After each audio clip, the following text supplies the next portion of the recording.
नवरात्रि में रोज सुबह ये काम जरूर करें।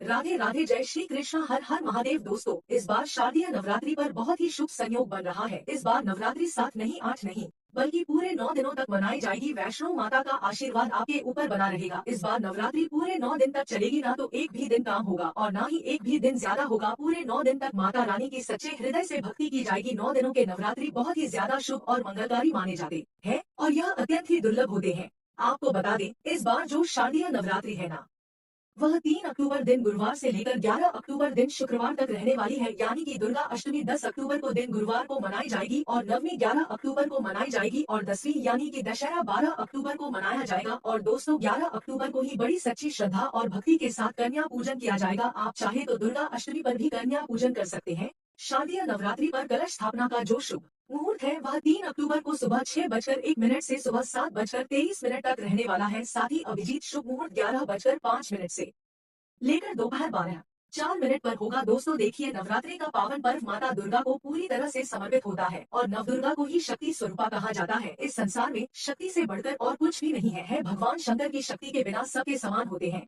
अर्थात मुर्दा की तुल्य माने जाते हैं। तो आज की इस वीडियो में आप लोगों को नवरात्रि के दिन नवरात्रि यह उपाय करेंगे तो आपके जीवन की समस्त परेशानियां दूर हो जाएगी। आपके जीवन से गरीबी, दुख, तकलीफ सब कुछ खत्म हो जाएगा। आपकी मनोकामना पूरी होगी। और अगर आज की वीडियो अगर आपने मिस कर दी, फिर आपको सारी जिंदगी पछताना पड़ेगा। और दोस्तों, इस वीडियो में हम आपको एक बहुत ही ज्यादा महत्वपूर्ण जानकारी देने वाले हैं।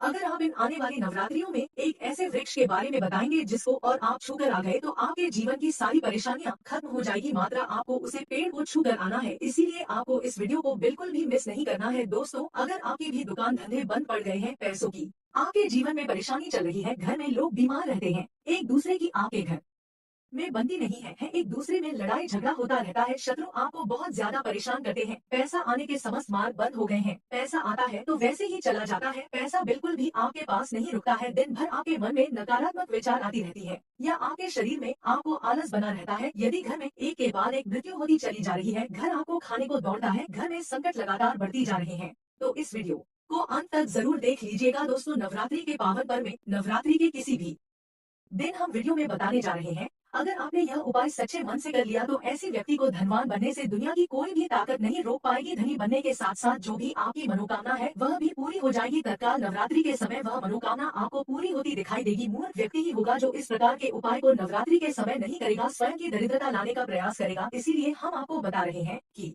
इस वीडियो को अपने फायदे के लिए और अपने परिवार के फायदे के लिए अंत तक जरूर देखना। दोस्तों, नवरात्रि का पावन पर्व होता है या माता दुर्गा को पूरी तरह से समर्पित होता है और माता दुर्गा की कृपा पाने का बहुत ही अच्छा समय होता है। नवरात्रि के 9 दिन माता रानी हम सबके घर में आ जाती हैं और हम सबके घर में रहती हैं और समस्त जितने भी वृक्ष हैं, समस्त जितने भी जड़ी बूटियां हैं, समस्त जितने भी तांत्रिक वस्तु है, सब में माता रानी का वास हो जाता है। यह दोस्तों बिना देरी किए हुए अब इन उपायों के बारे में जान लेते हैं। दोस्तों, हमारे हिंदू धर्म में देवी के अनेक स्वरूप कहे गए हैं, जिसमें वृक्षों को भी माँ देवी के स्वरूप कहा जाता है। तो आज मैं आप लोगों को पावन पावनी वृक्ष के बारे में बताऊंगी। नवरात्रि के पावन पर्व चल रहे हैं। नवरात्रि के पावन पर्व में कुछ ऐसे वृक्ष हैं जो कि देव वृक्ष कहे गए हैं, देवी वृक्ष हैं। यह देवी के स्वरूप होते हैं, माता काली के स्वरूप होते हैं और हमारे धर्म में पेड़ पौधे को देवी देवता मान करके हम इनकी पूजा करते हैं और हमें पूजा भी जरूर करनी चाहिए। साइंस भी कहता है पेड़ पौधे मनुष्य को फ्री में प्राण वायु प्रदान करते हैं और पेड़ पौधे हमें ऑक्सीजन देते हैं और हमारे जो कार्बन डाइऑक्साइड साइड होता है उसे ग्रहण करके सभी जितने भी नकारात्मक चीज होते हैं उसे अपने अंदर में स्वयं सोख लेता है और हमें ताजगी प्रदान करते हैं।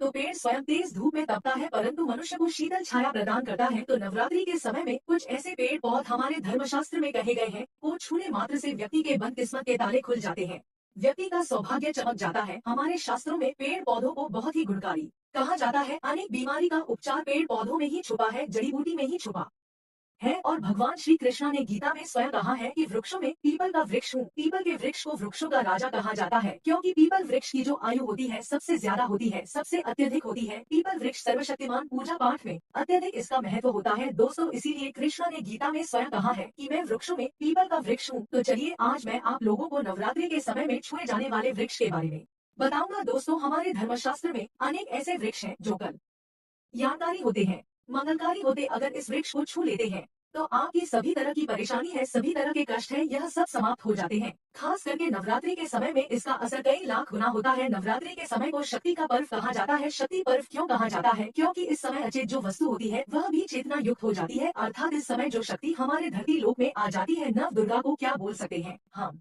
शक्ति बोल सकते हैं। तो माता रानी इस धरा पर आती है, इस पृथ्वी लोक पर है, तो जितने भी पेड़ पौधे हैं, जीव जंतु है, चल अचल सभी तरह के जो वस्तु है, यह सब में प्राण आ जाते हैं।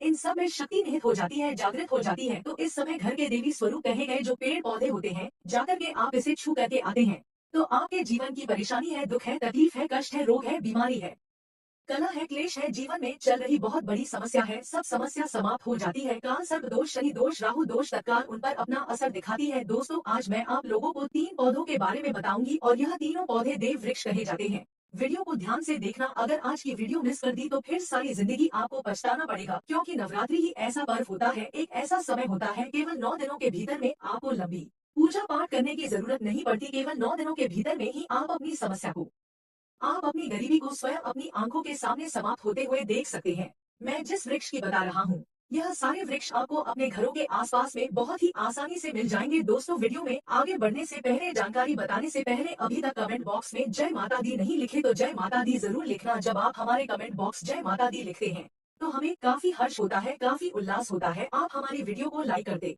हैं तो हमारा मनोबल बढ़ता है और आप सभी लोगों के लिए इस सारा ज्ञान भरी जो अच्छी जानकारी होती है, आप सभी लोगों के लिए उपाय बताती हूँ, जो उपाय बहुत ही सरल होते हैं, बहुत ही आसान होते हैं और यह रामबाण काम करते हैं। जिस तरह आज प्रभु के जो बाण होते हैं, अचूक होते हैं, उसी तरह आज मेरे वीडियो में बताए गए जो उपाय होते हैं, अचूक होते हैं, कभी भी बेअसर नहीं होते हैं। तो वीडियो को ध्यान से देखना, कौन से ऐसे 3 वृक्ष हैं जिसे हमें छू करके नवरात्रि के समय में जरूर आना चाहिए। एक खास बात सभी दर्शकों को बताना चाहूंगी, नवरात्रि के समय में जितना ज्यादा हो सके देव वृक्ष की पूजा जरूर करना। दोस्तों, देव वृक्ष में कई तरह के वृक्ष होते हैं। चलिए मैं आप लोगों को बताना चाहूंगी कौन से वृक्ष को छूने से हमारी गरीबी मिटती है।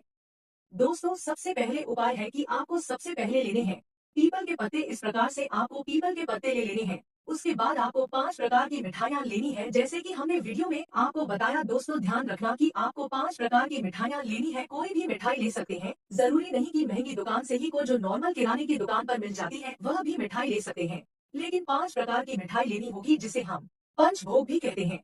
इसे हमारे धर्म शास्त्रों में पंचभोग बोला जाता है। तो 5 प्रकार की मिठाई लेने के बाद अब आपको दूसरी चीज लेना है, एक लोटा जल। एक लोटा तांबे के लोटे में साफ एवं स्वच्छ जल भर लेना है। अब यह उपाय कैसे करना है, कब करना है? दोस्तों, नवरात्रि के कौन से टाइम करना है, तो इसकी जानकारी जानते हैं।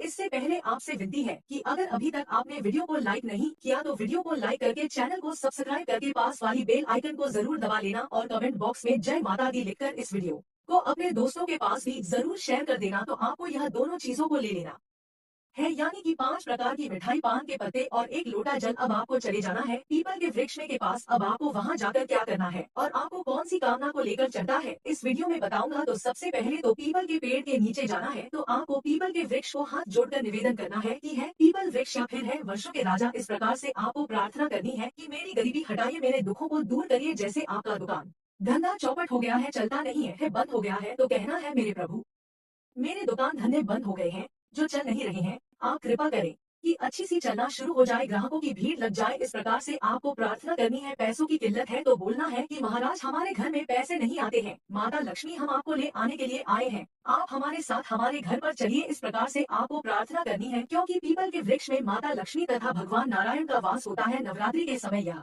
पूर्ण रूप से जागृत अवस्था में ही रहते हैं, इसीलिए नवरात्रि को जागरण का दिन भी कहा जाता है। नवरात्रि के समय जो भी उपाय करते हैं, टोने टोटके करते हैं, उसका रिजल्ट आपको तत्काल ही देखने को मिल जाता है। तो आपको क्या करना है, एक लोटे जल को आपको पीपल की जड़ में डाल देना है। यह उपाय शाम के समय करना है, ध्यान से सुना, और सूर्यास्त से पहले यह उपाय कर लेना है। तो शाम के समय में करना है, एक लोटे जल को उसकी जड़ में डाल देना है, आपको मनोकामना बोलते हुए जल को चढ़ा देना है। फिर एक लोटा जल डालने के बाद अब पीपल की जड़ में दूसरा आपको करना है, 5 प्रकार की जो मिठाइयाँ आपने ली थी माता लक्ष्मी को भोग के लिए चढ़ा देनी है। पीपल के पेट में ही 5 प्रकार की मिठाइयाँ रख देनी है और इसे भोग के लिए माता लक्ष्मी को चढ़ा देना है। दोस्तों, यह बहुत ही जबरदस्त उपाय है, पावरफुल उपाय। इस उपाय से स्वयं माता लक्ष्मी के गढ़ जो होते हैं और स्वयं माता लक्ष्मी जी आपके घर में प्रवेश कर जाती है। आपके घर में इस टाइम से माता लक्ष्मी आपके पीछे आना शुरू कर देती है।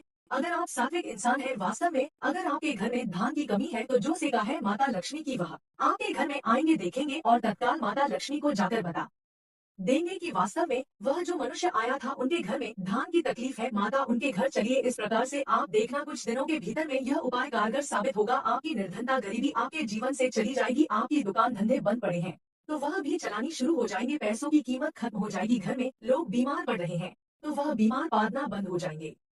दोस्तों पहला जो वृक्ष है वह है दोस्तों यह शमी का वृक्ष है। शमी के वृक्ष को जगदम्बा के स्वरूप कहा गया है। जो शमी के वृक्ष है यह स्वयं जगदम्बा के स्वरूप है। इस पर स्वयं मां जगदम्बा स्वयं साक्षात विराजमान रहती है। और कोई भी व्यक्ति अगर संध्या काल में नवरात्रि के समय में इसके नीचे में धूप दीप जलाता है, धुआं दिखता, तो उनकी सभी तरह की परेशानी दूर होती है। धर्मशास्त्र कहते हैं अगर कोई भी नवरात्रि के पूरे समय में हो सके, अगर आप एक दिन भी करना चाहे हैं तो आप यह उपाय एक दिन भी कर सकते हैं। पंचमी या सप्तमी के दिन कर सकते हैं। तो हमारे धर्मशास्त्र में कहा गया है अगर नवरात्रि के समय में लाल चूड़ी अगर कोई भी व्यक्ति मनोकामना बोलते हुए शमी के वृक्ष में बांधे तो वह मनोकामना की पूर्ति होती है। लाल चूड़ी अगर कोई भी महिला जाकर के बांधती है तो उन्हें सौभाग्य हासिल होती है। उनके पति की भी अकाल मृत्यु नहीं होती। इसकी जड़ में सिंदूर डालने से व्यक्ति को आरोग्य हासिल होती है। जो लोग लंबे समय से बीमार पड़े हैं, ऐसे व्यक्ति के जो घर में रहने वाले सदस्य हैं, वह लोग जो बीमार पड़े हैं उनके शरीर से 7 बार सिंदूर को उतारा करके शमी की जड़ में डाल सकते हैं तो उनके रोग जल्दी ठीक हो जाएंगे। जो लोग लंबे समय से बीमार पड़े हैं या फिर आप बीमारी से बचना चाहते हैं, निरोग रहना चाहते हैं, तो इसकी जड़ में सिंदूर जरूर डालें। मनोकामना पूर्ण करने के लिए मैं एक मंत्र बता रही हूँ। इस मंत्र को बोलते हुए शमी के वृक्ष को छूना है। आप तत्काल नवरात्रि के समय में इसका रिजल्ट देखना। जैसे ही नवरात्रि समाप्त होगा आपकी जो मनोकामना है उसकी पूर्ति हो जाएगी। आपकी जो दरिद्रता है वह दरिद्रता समाप्त हो जाएगी। तो मंत्र कौन सा है? तो आपको बोलना है मम मनोरथ पूर्णी मम चिंता चूर्णी नमो।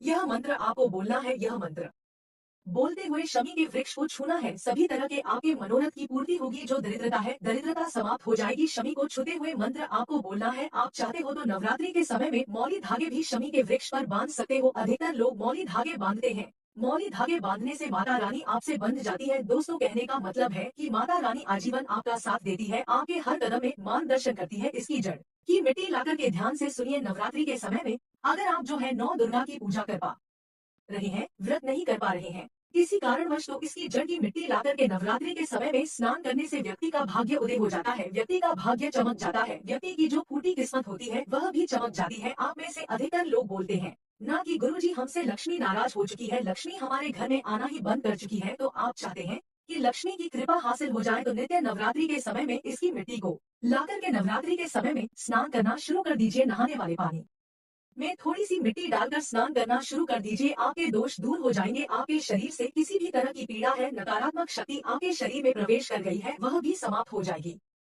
दोस्तों मैं पौधे के बारे में जो बता रही हूँ वह पौधा भी जान लीजिए। मैं जो दूसरे पौधे के बारे में बता रही हूँ, पहला जो वृक्ष है बेल का वृक्ष। जो बेल का वृक्ष है यह वृक्ष माता पार्वती के पसीने से उत्पन्न हुआ है। स्कंद पुराण में बताया है जो माता पार्वती है यह देवी स्वरूप कही गई है, अर्थात यह 9 दुर्गा के स्वरूप कही गई है। तो स्कंद पुराण की कथा में कहा गया है जो बेल का वृक्ष है माता पार्वती के पसीने से उत्पन्न हुआ है। इसकी डाली में माता पार्वती, जड़ में ब्रह्मा, तने में विष्णु एवं समस्त जो हिस्से हैं उसमें भगवान शंकर जी बसते हैं। संध्याकाल में शिव मंदिर के समीप या 9 दुर्गा मंदिर के समीप जो बेल के वृक्ष है इसके नीचे में घी का दीपक जलाने से व्यक्ति गुणवान एवं पराक्रमी बनता है। व्यक्ति के सभी मनोरथ की पूर्ति होती है। हमारे धर्मशास्त्र यह भी कहते हैं नवरात्रि के समय में अगर कोई भी व्यक्ति, जी हाँ, नवरात्रि के समय में अगर कोई भी व्यक्ति बेल के वृक्ष को माता नवदुर्गा का ध्यान करते हुए 7 बार छू करके आ जाते हैं तो ऐसे व्यक्ति की तत्काल अगर उपवास व्रत रखा है, ध्यान से सुनिए, जो लोग उपवास व्रत रखे हैं ऐसे व्यक्ति की थकान सुस्ती तत्काल चली जाती है। ध्यान से सुनिए, जो व्यक्ति उपवास रखे हैं, व्रत रखे हैं, व्यक्ति को समय में जितना ज्यादा हो सके संध्याकाल में बेल के वृक्ष को जरूर छूना चाहिए। केवल आप ज्यादा नहीं छू सकते तो 7 बार छू करके जरूर आ जाना और बेल वृक्ष के नीचे में घी का दीपक जरूर जला देना। दोस्तों घी का दीपक जलाते हैं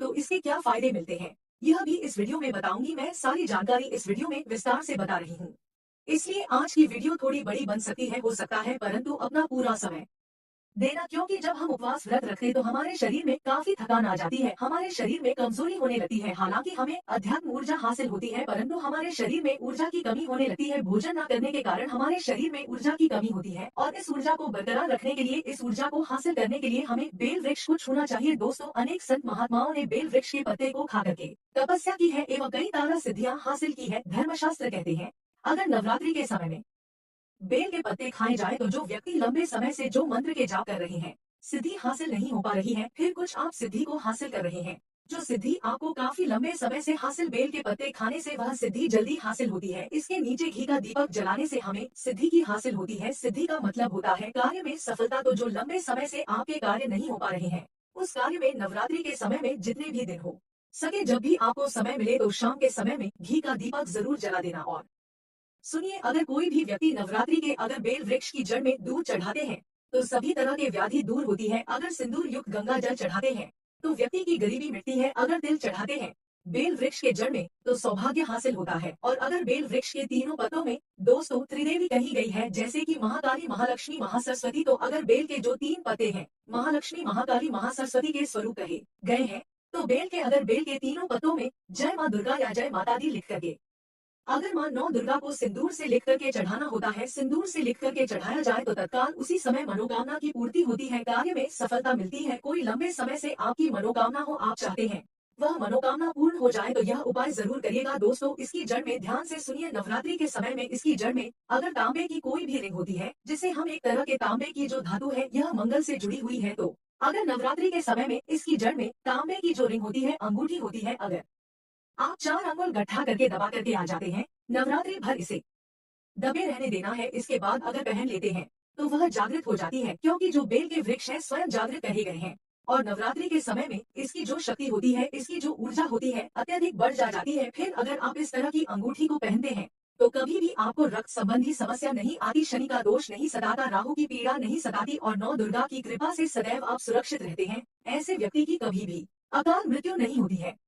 दोस्तों, तीसरे क्रम में मैं जिस वृक्ष के बारे में बता रही हूँ मित्रों, इस वृक्ष को देव वृक्ष भी कहा जाता है। जो तीसरा वृक्ष है वह है परिजात का वृक्ष। परिजात का वृक्ष समुद्र मंथन से उत्पन्न हुआ था और यह देवराज इंद्रा के नंदन वन में स्थापित किया गया था। परिजात वृक्ष भगवान कृष्णा मानव जन कल्याण के लिए धरती लाए थे। जो पारिजात का वृक्ष है इसे भी लक्ष्मी का स्वरूप कहा गया है, क्योंकि माता लक्ष्मी भी समुद्र से उत्पन्न हुई है और परिजात के वृक्ष भी समुद्र से उत्पन्न हुआ, इस नाते यह माता लक्ष्मी की बहन कही जाती है। तो ऐसा समझा जाता है कि कोई भी मनुष्य, उनके शरीर में कितनी भी ज्यादा थकान हो, कितनी भी पीड़ा हो, जैसे कि नवरात्रि के अगर आप व्रत रख रहे हैं, व्रत के दौरान अगर आपके शरीर में थकान है, पीड़ा है, तो परिजात के वृक्ष को शाम के समय में छू करके जरूर आ जाना। आप चाहते हो तो नवरात्रि के किसी दिन जब टाइम मिले उस समय में इसके वृक्ष को छू सकते हैं।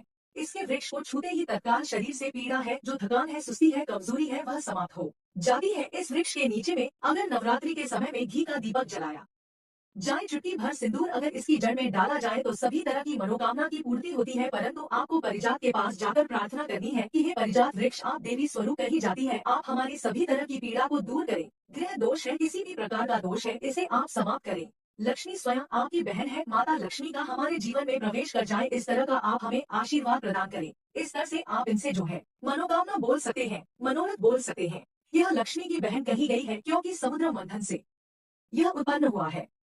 दोस्तों, अब इस वीडियो में हम आपको एक और पावरफुल उपाय बताएंगे, जो बहुत ही ज्यादा महत्वपूर्ण उपाय है। इस उपाय को करने से आपके जीवन में घंटी तकलीफ खत्म हो जाएगी। आपके जीवन में गरीबी निर्धनता चल रही होगी तो वह भी खत्म हो जाएगी। अगर आपकी दुकान या व्यापार है जो कि धीमा पड़ चुका है, जो पूरा नहीं चल रहा है, तो वह भी चलने लग जाएगा। आपके जीवन से पैसों की किल्लत खत्म हो जाएगी। घर में लोग अगर बीमार रहते हैं तो वह भी बीमारी खत्म हो जाएगी। आपके परिवार में हर एक सदस्य में प्रेम बढ़ता चला जाएगा। शत्रु स्वयं ही आपके जीवन से नष्ट हो जाएंगे। पैसा आने का मार्ग खुल जाएगा, आपके घर में टिकेगा। दोस्तों, आप यह उपाय रविवार को छोड़कर किसी भी दिन कर सकते हैं। जी हाँ दोस्तों, नवरात्रि का जो रविवार है उसे दिन छोड़कर यह उपाय किसी भी दिन कर लीजिएगा। यह उपाय बहुत ही अच्छा है, मनोकामना पूर्ति के लिए बहुत ही ज्यादा पावरफुल उपाय है। यह उपाय हम अपने बहुत सारे भक्तों को कर चुके हैं और अच्छा लाभ भी देखने को मिला है। कई लोग तो महाधनी और करोड़पति भी बन चुके हैं। बस आपको यही 5 प्रकार की मिठाइयों का फिर से चयन कर लेना है, जो नॉर्मल करने की दुकान पर मिल जाती है, वह भी मिठाई आप ले सकते हैं। अगर यह 5 प्रकार की मिठाई आप नहीं ले पा रहे हैं तो गुड़ ले लीजिएगा या फिर शक्कर ले लीजिएगा। इस प्रकार से 5 प्रकार की कुछ मीठी चीज लेकर के भी यह उपाय कर सकते हैं। बिल्कुल ही यह लाभकारी साबित होगा। तो यह उपाय अवश्य करना, आपकी गरीबी मिट जाएगी, निर्धनता मिट जाएगी। नवरात्रि के समय में ही यह उपाय करना बहुत ही ज्यादा फलदायी होगा। नवरात्रि जाने के बाद अगर यह उपाय दीपावली के दिन करते हैं तो भी यह उपाय बहुत ही ज्यादा पावरफुल होता है। चारों नवरात्रि में दीपावली या फिर होली में भी यह उपाय कर सकते हैं, बहुत ही उत्तम उपाय माना जाता है। तो आप अपनी गरीबी मिटाने के लिए, समस्याओं से छुटकारा पाने के लिए, मनोकामना पूर्ति के लिए यह उपाय जरूर करना। आपको क्या करना है, 5 प्रकार की मिठाई लेनी है और एक पीपल का पत्ता लेना है और एक लोटा तांबे का जल लेकर पीपल के पेड़ के पास पहुंच जाना है। पीपल के पेड़ के पास जाने के बाद आपको पीपल देवता से हाथ जोड़कर विनती करनी है और उसे जल को सबसे पहले आपको पीपल के नीचे डाल देना है और जल को डालते समय आपको अपनी मनोकामना बोलते जाना है और मनोकामना बोलने के बाद आपको जो 5 प्रकार की मिठाइयाँ ली थी उसको पेड़ के जड़ में यानी कि पीपल के पेड़ के नीचे पीपल के पत्ते पर रख देना है। दोस्तों, अगर आपने इतना सा उपाय कर लिया तो आपको बहुत ही ज्यादा लाभ देखने को मिलेगा। आपके जीवन की सारी परेशानियां दूर हो जाएगी। तो अगर आप भी जल्द धनवान बनना चाहते हैं, आपके जीवन में कोई मनोकामना है जो अधूरी रह गई है, तो हमने 3 वृक्ष के बारे में बताया है। इन 3 वृक्ष को नवरात्रि के समय में छूना शुरू कर सकते हैं और अगर कोई व्यक्ति यह तीनों वृक्ष को छू लेते हैं, ध्यान से सुनिए, अगर तीनों वृक्ष को छू लेते हैं तो ऐसे व्यक्ति के कार्य सफल होने से, ऐसे व्यक्ति की मनोकामना पूर्ण होने से दुनिया की कोई भी शक्ति नहीं रोक पाएगी। मनोकामना पूर्ति करने के लिए, कार्य में प्रगति हासिल करने के लिए, अपनी किस्मत को चमका, सोए हुए भाग्य को जागृत करने के लिए नवरात्रि में यह उपाय जरूर करिएगा। दोस्तों, यह उपाय सोने पर सुहागा होगा। यह आपकी जिंदगी को संवार देंगे, आपकी जिंदगी में चल रही परेशानी को दूर कर देंगे। तो यह जानकारी कैसी लगी हमें कमेंट सेक्शन में जरूर बताना और इस जानकारी को तक सीमित मत रखना। इस जानकारी को आगे जरूर शेयर करना क्योंकि बढ़ाने से ज्ञान बढ़ता है। और दोस्तों, नवरात्रि से जुड़ी यह वीडियो आपको अच्छी लगी और पसंद आई हो तो वीडियो को लाइक करके चैनल को सब्सक्राइब करके पास वाली बेल आइकन को दबा लेना और इस वीडियो को अपने दोस्तों के पास भी जरूर शेयर करना ताकि वह भी इस वीडियो का लाभ उठा सके। और दोस्तों, हम मिलेंगे का नई वीडियो में, तब तक के लिए आपका कोटि कोटि धन्यवाद। और अगर आप भी चाहते हो कि माता